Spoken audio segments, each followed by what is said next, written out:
All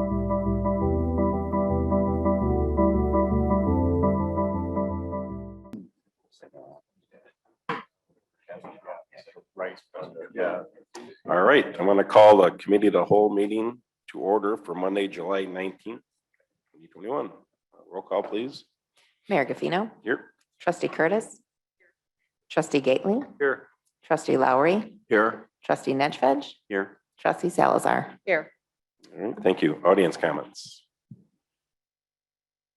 Trustee comments. Okay, item one on discussion. Steve? Thank you. Item number one is the discussion of a new development being proposed off of Orchard Road it's part of Orchard Commons. Mike's going to take you through it, and the action we're looking for from the board tonight is just direction on whether or not you have any additional feedback and whether it's okay to go straight, to the village board for final approval. I think at this point, I'll go ahead and welcome the petitioner up to the podium, go ahead and do the presentation. I'll say a few words afterwards as well. Good evening, ladies and gentlemen. My name is Ivan Nokov. I'm with Bequity. And tonight, I'm glad to be here presenting our next development, hopefully in North Aurora. Next slide, please. The development is on the intersection between Oak and Orchard. As you can see, currently it's vacant land. The development consists actually of two separate parcels. Next slide. Two separate parcels which we're purchasing. We're further subdividing those two parcels into four separate parcels. And we're proposing, in essence, the building of four separate buildings. Next slide. The next slide shows us the development from a bird's eye view and all of the communities surrounding the development. As you can see, it currently shows the four separate buildings. It shows the actual intersection, and it shows the main access points into the site, which I can get into in a little bit. Next slide. This is a view towards the development from the very corner of the intersection. And as you can see, the buildings are stacked and there is sufficient distance in between them, which we'll get into in a second. Next slide. We're proposing two separate site plans in our effort to provide flexibility in the development going forward. There is a lot of interest from a lot of our tenants in this development. However, everybody's waiting on this approval to basically pull the trigger. So in that anticipation, we have site plan option number one, which shows, again, as I mentioned, four buildings. The only difference between the different developments is going from the south to the north to the second building. In this case, we have a drive-through option. Everything else is two drive-through buildings to the north and one no drive-through building to the south. Next slide. This is the landscape for option number A. As you can see, we don't have any new cuts onto Orchard, which is simply to improve and maintain the traffic the way it is on Orchard. As you know, it's a very busy street. We're not adding additional access points on Oak as well. We're simply using the access points off of the private road to the north for access to all four separate sites. Further, each one of the separate sites is interconnected with the adjacent property to ease flow through the site. Next slide. This is option B. And as I mentioned, option B, the second building from the south does not have the drive-through option. So it's simply straight commercial space. Next page. As you can see, the same option has very similar parameters. We don't have any access points to Orchard. We don't have any access points to Oak. We're servicing the buildings from the private road to the west, actually. During the plan committee, we reviewed this and we talked about a couple of specific items that we all wanted to see on this development. One of the items that was brought up to us is the shrubs along the private road and the height of them, so that when people come out, there is no shrubs in the way and visibility is not it's not in your line of sight, basically. So we agreed to that. We redesigned their site. We added lower shrubs, grasses, and so forth to kind of allow for that visibility. Another option that was added, another question that was brought up during those meetings was the actual drive-through aisles. We were showing 22-foot drive-through aisles for the two buildings to the north, and 24-foot drive aisles for the two buildings to the south. And the discussion was, can we find some more space to make those aisles a little bit bigger for just ease of access? We pushed and pulled the site in every single direction, basically, to achieve that. And we were able to add another foot to each one of these two north drive aisles to improve flow through the site, basically. Next slide, please. Do you have a question? Oh, Yes. so I see the two restaurants. Do you know what type of restaurant? You have an idea? So at the very north, yes. As I mentioned, the lists are pending on approval, basically. But to the very north, we have a national coffee retailer. Starbucks? Now, the north in this case is the right, just to give you a Okay. heads up. Yeah, I see it. Yes. Oh, okay. And then adjacent next to it, we have a national fast food chain.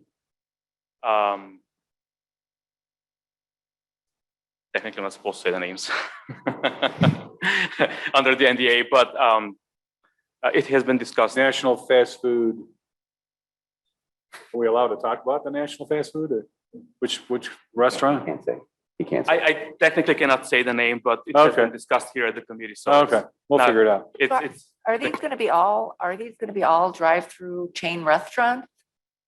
the two north buildings, as I mentioned, coffee and a restaurant. Next to them, the adjacent two buildings are not as far into the discussions. So I'll be honest, I don't like the concept for that spot. They have a similar development on Kirk and Butterfield, and they've got a Sonic, a Wendy's, a Taco Bell, a Brown's Chicken, and it's not very aesthetically appealing, in my opinion. And that corner, I mean, we've got a high-end restaurant right there on that parcel, and they have a really nice outside patio and things like that. I just don't think this is a good fit for that spot. It's going to be No, I high think it's- traffic. I think Starbucks is a lot of people would be happy with the Starbucks. yes, Certainly I would. and that will be next to the high-end development, as you mentioned. I don't know. Starbucks to me is a benefit to the community. So, And this spot is very high on their priority list as Yeah. well. They do like this site a lot, along with many other tenants which are not as far into the conversation. So they're not quite as far as Starbucks and so I can't really discuss the names quite yet. But there's a lot of interest in the site, and we usually do business with national tenants, and we try to keep to the very high end kind of clientele when it comes to tenants. So that's sustainable. It's sustainable business is what you're saying. That's a Yes, good way yes. that I would understand. they know exactly what they want, and they know the site is good for them. You're right. The two sites on the south would or could potentially both also be restaurants, or they're going to be retail? Potentially, they could be restaurants, but currently there is no lease traffic for any one of those to be a restaurant. I can put it this way. But they're set up for purely retail. The one site on the very corner, as you can see, there's no space for a drive-through even if we wanted to. So it's most likely going to be retail. So to continue, on the next page, there were a couple items brought up at Plan Commission as well, and it specifically addressed dressing up those facades facing Orchard. And as you can see, some of the items that were brought up was adding some more window space, removing some of those access ladders for the roof, and so forth and so forth. And we have accommodated a lot of those asks as well. Next page. This is the very corner building, lot number 1, and this is the elevations for it with 3-dimensional views. As you can see, these are all masonry buildings, and we have upgraded the design to be very modern and to satisfy most of what nowadays tenants actually ask for. Next slide.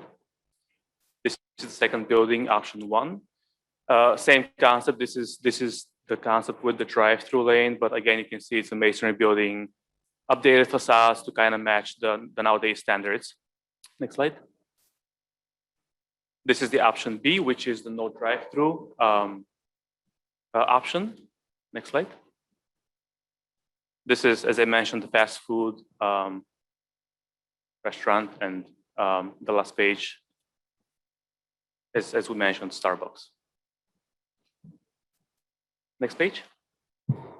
All right, I can take some more questions. I'd like to see if this is what's going to have to go on that corner. I'd like to see a little bit more high-end finishes on the building, a little bit more exterior ornamentation. I like what they've done, like with the McDonald's in downtown Batavia, some of the downtown fast food areas in Naperville. I'd like to see a little bit of a higher end product. Other than masonry? Pardon me? Do you mean improving the masonry with something else? I'm saying I'd like to see a little bit more brickwork and stone on the facade, a little bit more of an upscale facade. Again, we've got hardware, which is a very unique architectural building. And then we're going to have 3 basically cookie cutter drive-through looking, McDonald's, Burger King, or whatever it's going to be. I'm just saying I'd like to see you put a little bit more of an investment into the facade of the building. We can definitely spruce up the facade with more stonework. As I mentioned, we added some windows, we added some kind of green walls to that very corner to kind of bring that green into the actual space, but we could look into that. Because my other concern is a lot of these fast food restaurants are not known for having pleasant looking signage. So I'd like the buildings to be as attractive as possible to kind of take away from some of the quirkiness of fast food logos. Yeah, that's a point to bring up too, Laura, is the fact that they do look very bare, but you are going to have corporate branding and signage eventually on the building. So it does look very stark and bare, but that will be eventually be a part of the buildings. Without mentioning any names, what type of retail space, what type of retail business would those, if those 2 sites were retail, what types of business would they be, perhaps? I mean, they could be, quite frankly, anything. We do have a lot of, like you mentioned, there's restaurants. We do a lot of restaurants. However, we also do, to give an example, we work with tenants all the way from the simple gas stations through fast food to high rise. We have tenants in all those categories. So it can be a very wide range of who it can be. It's really hard to say who they could be without. Yeah, Carolyn, if I could too, is the actual, it's in a PUD or plan unit development, which is a B2 plan unit development. So any use as permitted or special use in the B2 could potentially go into one of the retail spaces. Most PUDs have prohibited uses located in there, no outdoor storage, things like that. But they could be subject to the use list that's included in the B2 district and the PUD.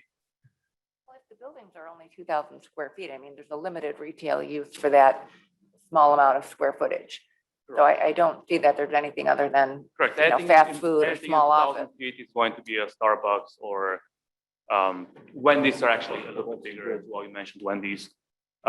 This is not a Wendy's by design, but any fast food is going to be under the 3,000 foot in essence. Is there is there a potential for one of those buildings to be a filling station? A fueling station? No. A filling station? No. Originally, the plans did include a filling station on the south lot, which is the former American Eagle Bank site, which is on the corner of Oak and Orchard there. But they had since, switched the plans up for whatever reason. That's good.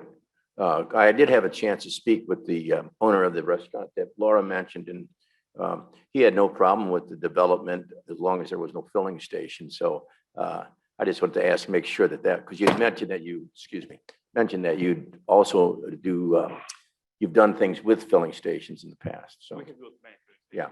But the site was actually rejected by. Pardon me? The site was rejected by our tenants basically for fueling concept. So Yeah, good. Yeah. The Fortunato did submit for building permit, and the actual, the back of house, the back of Fortunato is facing the south. So the back would face the Starbucks, and the outdoor patio space would be on the north side of Fortunato, which would be away from this area. I think it looks great. I think it's I a did good too. addition to our community. I like it. I think we can work with it. So right now, what the interest is in just 2 of the buildings? No, there's actually a lot of interest, but the two buildings to the very north basically were at lease, which means that once we're approved, we can actually sign the dotted line. The rest of them, even though we're into negotiations, we're not quite there yet. And one of the biggest reasons is everybody's basically saying, well, is it approved or not? And we're not yet. Something to work with. Yeah, personally, we've got a lot of, I think, empty retail buildings in town. I mean, if we had to pick between one of two of these, I would prefer the 3 restaurant option versus, you know, 2 more retail potential empty buildings like we have throughout town. I mean, that's my personal opinion. Yeah, I agree. I think everybody we talk to or I talk to, they're always looking for restaurants. Yeah. Maybe a Taco Bell isn't, or one of these isn't maybe the main choice, but it is an option for people. I mean, we don't have a whole lot on the west side there. We got McDonald's and that's about it, other than the higher end restaurant. But I agree with Laura. I like to see a little more stone, trying to tie him into that, the hardware or just not the big box looking with garbage blowing all over. So I mean, something a little nicer that we could just kind of fit in that complex would be nice. So, You know, and keep in mind that neighborhood, that area, you know, we've got executive style estate homes that are selling in the $500,000 price range. You know, we've got a median income that's above 70,000. I mean, I'd like to see a little bit of a higher end finishes on these. Sure. Mhm. Adding stonework is not a problem. Buildings are already masonry as it is. It's like there's split face block on the bottom, right? Is that what that is? It's not split face block, actually. It's a Cordoba stone. It's a product that's made to look as a Oh, okay, I limestone see. base. I got it. Yeah, I see. Yeah, so some of the next steps would be, we had a recommendation for approval from the Plan Commission earlier this month. They actually did suggest some changes to the east elevations as those would face Orchard Road. They had asked that the entrances off of Madison Street, which is the private street on the west of the sites here, have all low growth vegetation to eliminate any conflicts with the clear line of sight, which they've done. They didn't put it as a condition, but they wanted the north 2 properties, lots 3 and 4, to have as close as they possibly could get to the 24-foot 2-way drive aisle, and they've got to 23 feet from 22 for both of those. That was an improvement there. There were some, this project actually has to have, being it's part of an annexation agreement, has to be notified as such. So what we'll do is we'll spend the next month working with the petitioner and drafting the approving ordinances and getting the public hearing ready. And in that time, we can sit down with the group 2 and revisit the exterior finishes of the building. Yeah, it's good. all right, thank you.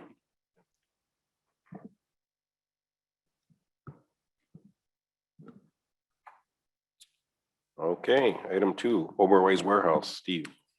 Thank you, Mayor. Item number 2 is a new warehouse development proposal in the empty lot adjacent to Oberweis off of Ice Cream Drive. Mike's going to take us through that again. And once again, the action that we're looking for from the board is direction on to move it forward or not at this time. To what? To move it forward or not. Yeah, so this group was actually at the last Plan Commission meeting as well. The Plan Commission did unanimously recommend approval. There were 11 staff conditions that were included in the staff report, which is included in the packet for tonight. There were a couple additional items. There were 3 conditions that were added by the Plan Commission that night. One was a deceleration lane, which I'm sure the petitioner is going to discuss during their presentation. They wanted an actual update to the IDNR endangered species information, which we can address later as part of the additional trailer parking spaces that were added. They wanted additional screening as well. There were some trailer spaces added to the north portion of the property. So as part of that, they wanted to make sure there was additional screening to those because this area would be visible from Randall Road at that point. So, with that, I'll go ahead and allow the petitioner to go through their presentation. Great, thank you, Mike. My name is Ted Stazek with Transwestern Development Company. I'm Vice President. This is Tim Stuckley, Vice President of Construction. First and foremost, thank you for the opportunity to be here. Excuse me, could you put the mic closer? Yep. Sorry. There, thanks. Is that a little better? Yeah, Okay. Thank you for the opportunity to be here. much better. This is a development we've been working on for quite a while. We're very excited about it. If you could put the next slide, please. So I thought I'm going to just talk a little bit, very briefly about our company, what we do, and then I'm going to hand it off to Tim to talk specifics about the development and what we intend to build. So our company, Transwestern, is a privately held national real estate company. It's got 3 divisions: brokerage, investment, and then development. We're part of the development team. We are local here in Chicago. We have offices throughout the country in every major market. Here in Chicago, our development team, we're part of the logistics and modern warehouse team. So we specifically do industrial modern warehouse, but our company does all different types of developments throughout the country. We've got some of the stats up here. In the last 9 years, we've done over 5,200 multifamily units, over 22 million square feet of industrial nationally, 2 million square feet of office, and about 550,000 square feet of healthcare. The most active area in the country right now, not just for us, but for everyone, is modern warehouses, which is what we specialize in. If you could go to the next slide, please. So Tim and I are both local. We are, office here in Chicago. Here's just a couple representative examples of buildings we've just completed in the last few months. One was a 300,000 square foot North American headquarters building for Nippon Express in Wooddale. Another one was a 400,000 square foot McKesson build-to-suit for McKesson Medical Surgical Division in Bartlett. So the point of all this is we're very well capitalized, highly professional company that builds, what I think are very nice modern warehouse buildings. So you'll be getting a very high quality product with what we hope to build here in your town. Next slide, please. And I'm going to hand it off to Tim here, but here's just some of the modern amenities that we're seeing in some of these modern warehouse buildings. But I'll take questions here in a minute, but I'll hand it off to Tim to talk more specifics on this development. Yeah, good evening. If you can go to the next slide, please. So this is an actual rendering looking northeast, and we'll get into the site plan here, so it makes a little more sense. So this would basically be if you were standing at the northeast corner of the intersection at Ice Cream Road or Ice Cream Drive and Randall Road. This is not completely representative of all the landscaping. That's just kind of what they plug and play, but we have a landscape plan in here also, so you could see how we've kind of spruced up that, especially that western facade, given the high visibility off of Randall Road. But this is kind of representative of the trend in modern warehousing these days with, some curtain wall glass, what we call wing walls, some, just kind of breaking up that more old fashioned, just boxy design. And we accomplished that with, the glass and the accent walls, and then also with the color scheme. So we understand that these buildings can get pretty big and plain. So with the color scheme, we like to break up those facades, as you can see on that southern facade. Next slide, please. So these are the elevations. So the truck court, it's a rear loaded building. So the truck court will be on the north side, adjacent to actually the village's, the wetland complex to the north there. And again, the site plan will show that. With the offices intended for the south facade.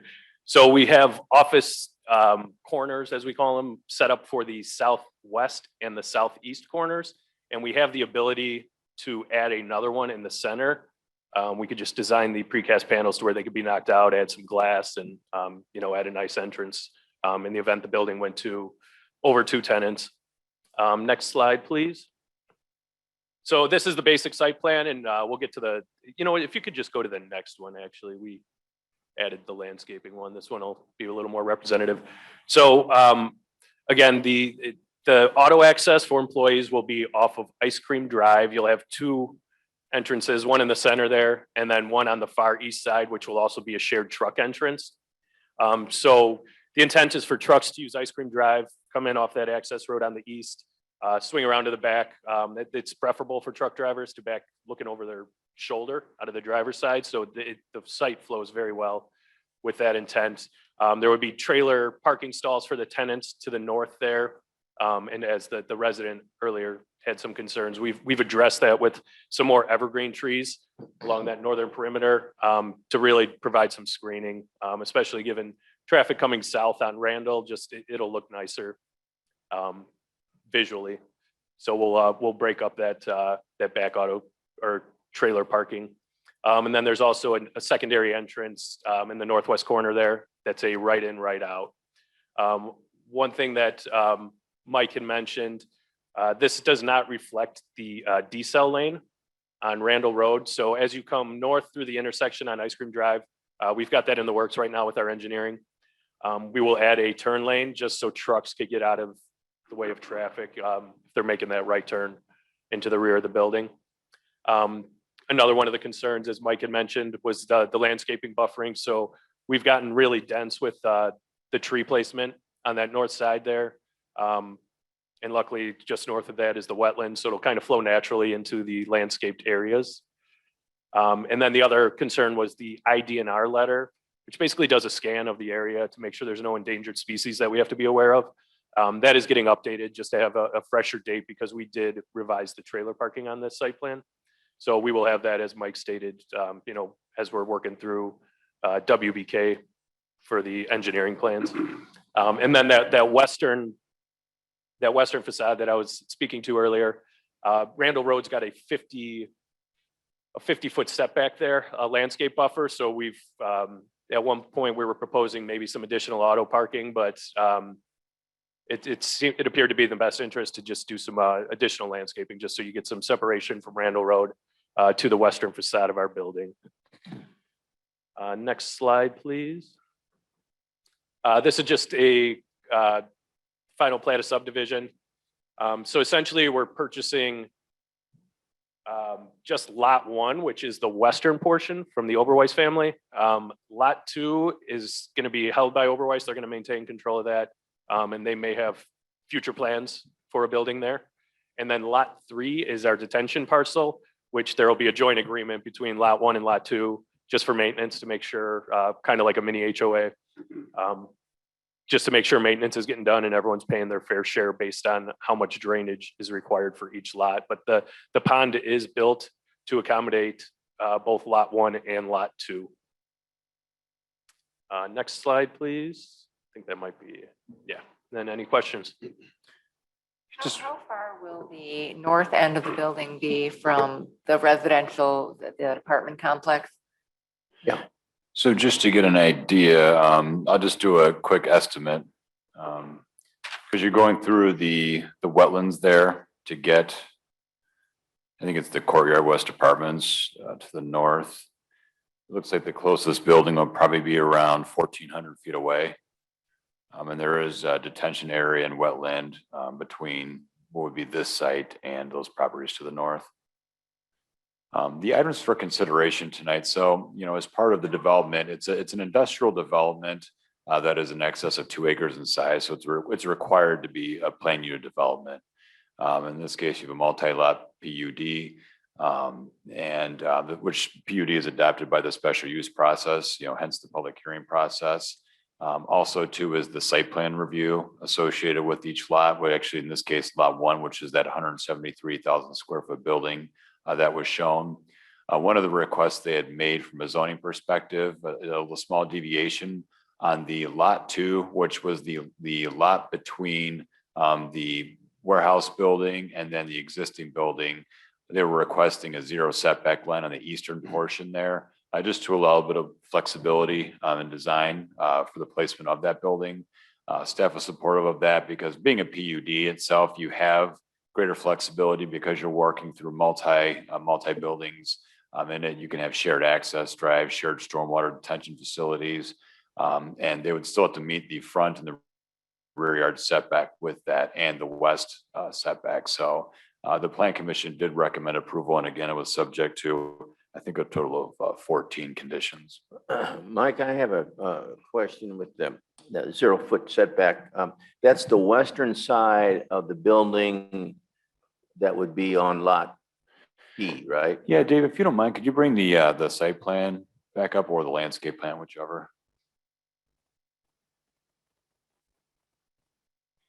Lot 2, yeah. There you go. So that's the western edge of Lot 2 you're talking about, What- not the western edge of Lot 1 along Randall Road. It would be the eastern edge of lot 2. So that green lot right there, which is currently vacant, there would be a 0 setback line Oh, there. on that one. So it'd be away from this building. Yeah. So. And then how far from Randall Road is the building on the Lot 1? I think on lot 1, let me just double check the plans. It's approximately 50 feet because we have that landscape buffer from Randall Road. And I think there's even a little right of way too. So I believe it's a little over 50 feet. 50 feet? Oh. Yeah, and he had mentioned originally they had land bank parking. This site is actually, given their current configuration, is actually double what the parking would be required by code. They had looked into some land bank parking on the west side of the building, but just working with them, they were very agreeable to just leaving that as landscaping. Just that way that there's proper screening from Randall Road. This is an I-2 property, so this is actually an industrial property, unlike the Opus properties across the street on Orchard Gateway, which are part of basically a B2 commercial plan unit development. This is actually an industrial property. But if they needed additional parking in the future, they could come back and amend the PUD for additional parking on the west side. I like all the trees there on the north end. Mhm. I mean, it's drafted. It looks like there's plenty of trees. Yeah, we try to, especially with our truck court sides, we try to heavily screen them. Is there a fence plan? There's no fencing planned currently. Okay. Mike, how do they address, since the wetlands to the north, like, is there any preventative measure that, if a diesel would leak, diesel fuel, or is there any preventative measures taken on that north side there of any leaks of anything, or is it just run right into the wetland, or what happens? Other than just curbing, I'm not quite sure there would be any.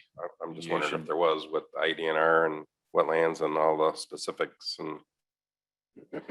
Yeah, and then it's your question mark. There is a condition that require any fencing be decorative. So although they've stated they have, but they would be required to have a No chain link. Correct.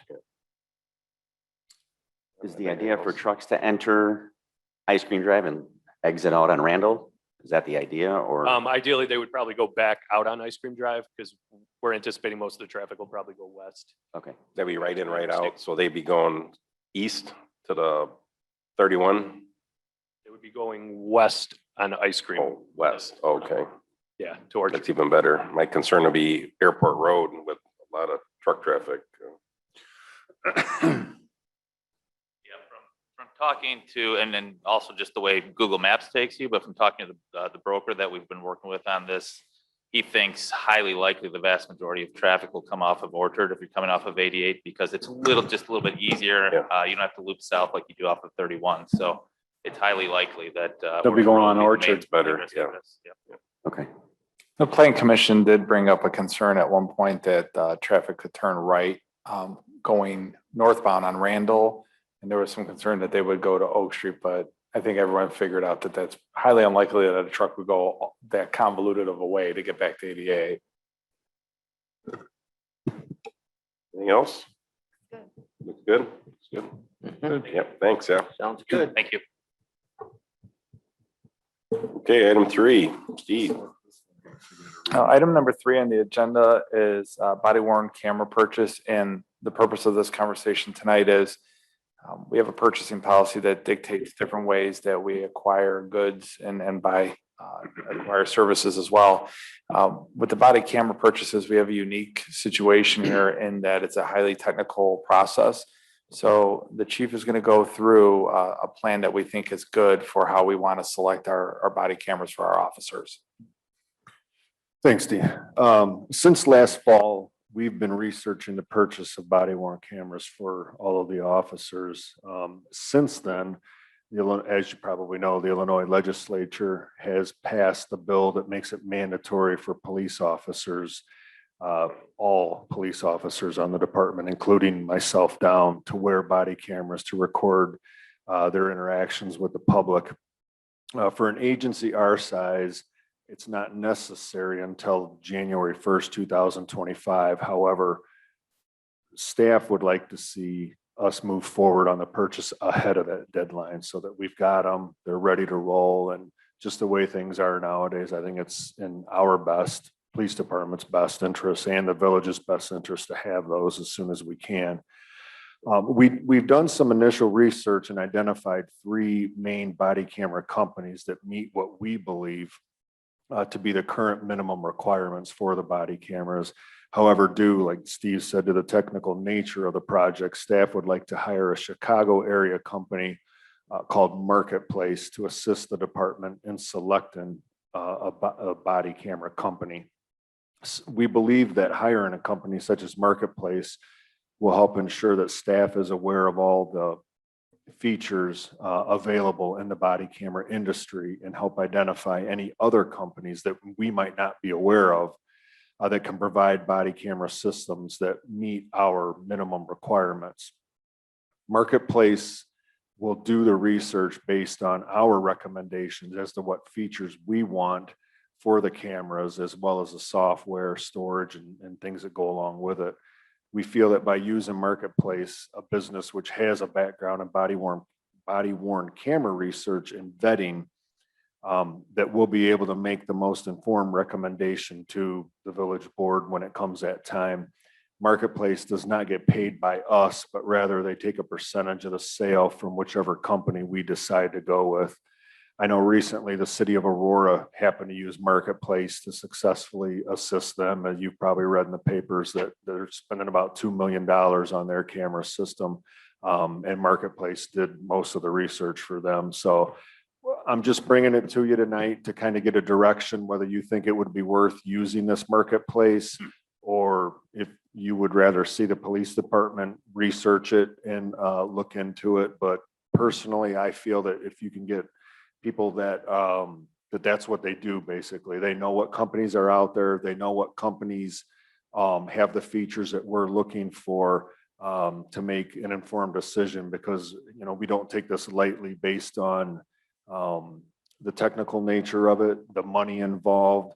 And I think just it would be more comprehensible to have somebody like that assist us. If I could, our purchasing policy. So when we make purchases of certain amounts, we have certain protocols, whether it's requirements to go out to bid, requirements to get proposals, quotes, whatnot. This is a unique project because it doesn't technically require a bid, because you're not just looking for a camera. Each company has a unique system. It isn't that you're speccing out, I want camera X, Y, or Z. Each company has a slight variation, I'm sure, in the product they make. Then it's the service too. It's the uploaded, the servers that you are renting the space, the possibility of leasing versus buying.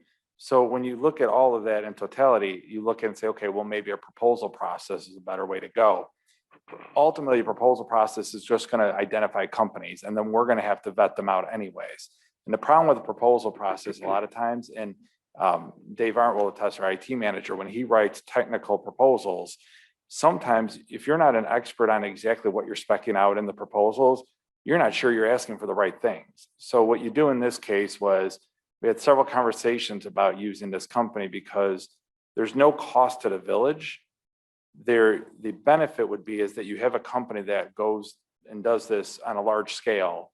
We know what minimum things we like in the cameras that we've already looked at, and the police have already identified 3 camera companies that are utilized in this area that we would be interested in looking at.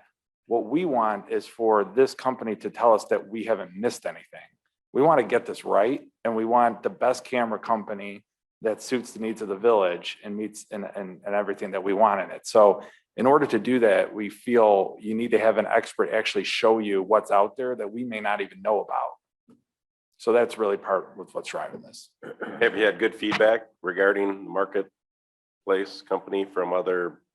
Yes, well, specifically when we speak to Aurora, because that was a huge project, and they liked what they had to offer and the research that they did for them, and They don't steer you to something that, you know, they, or like the Steve more- said, we tell them what specs we're looking for. We want a body camera that can do that'll turn on when you turn your lights on, that'll turn on manually when you pull your gun, when you know, I just wonder if it whatever the costs- case may be. If it And costs, then- right, if it yeah. costs more, you know, their percent. Oh, goes of up. course, yeah.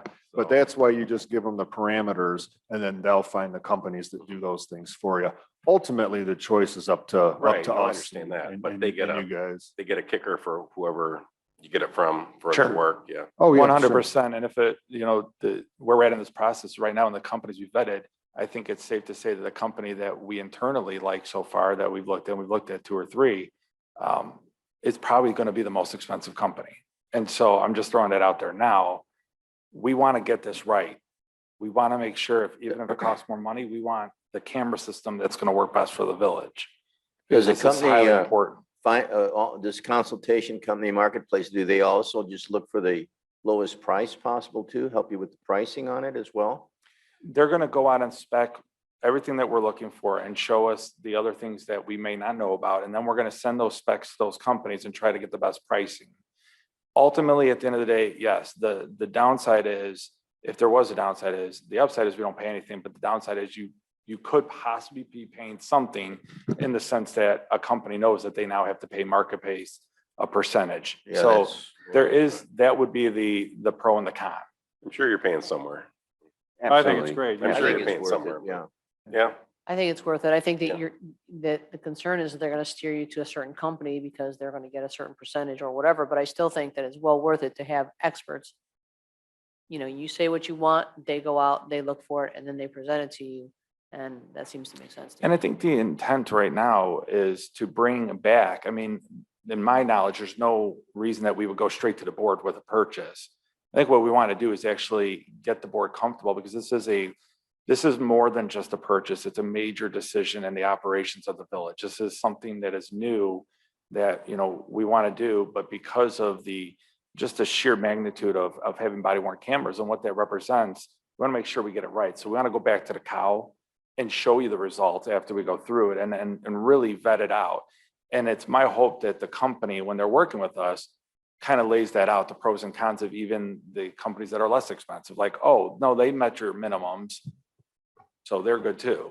Do you know and about how much of an expenditure it's going to be? I don't remember what was budgeted for it. I What do you think- anticipate it might be? I want to say we have Ballpark. 200,000 budgeted this year, but Yeah, there were a lot of costs thrown about during budget time, a lot of uncertainty. So I think, 200 was thrown out as a sort of I hate this word, but placeholder, as a kind of a best guesstimate at the time when we did the budget. So I don't know what the final cost could be. It's going to be dependent upon, is the village purchasing, is the village leasing, term of the contract, all that kind of stuff. So I just want to get just a That's sense just of a what you're feel for talking it, yeah. about. Thank Yeah, you. and from the research we have done, it looks like most companies do like a 5-year plan.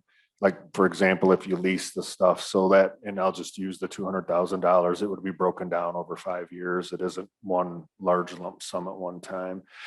If we didn't know anything about these, I'd be a little bit leery of a company maybe steering us toward the most expensive one right off the bat. But myself and one of the deputy chiefs, we've done enough research.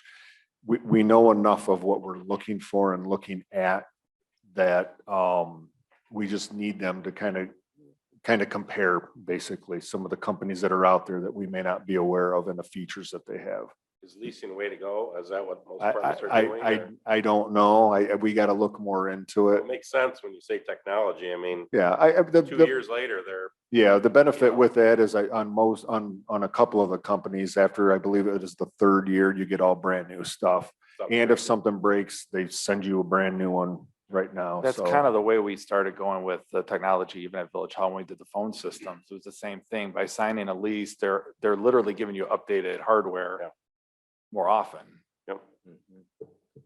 Good. Okay, You're good, good. good. Yeah. Yep, thank you. Okay, thank you. Okay. No exec session, is that correct? Nate, Steve? That's correct. Okay, motion adjourned. Motion to adjourn. Second. All in favor, say aye. Aye. Opposed, the same. Aye. Good night.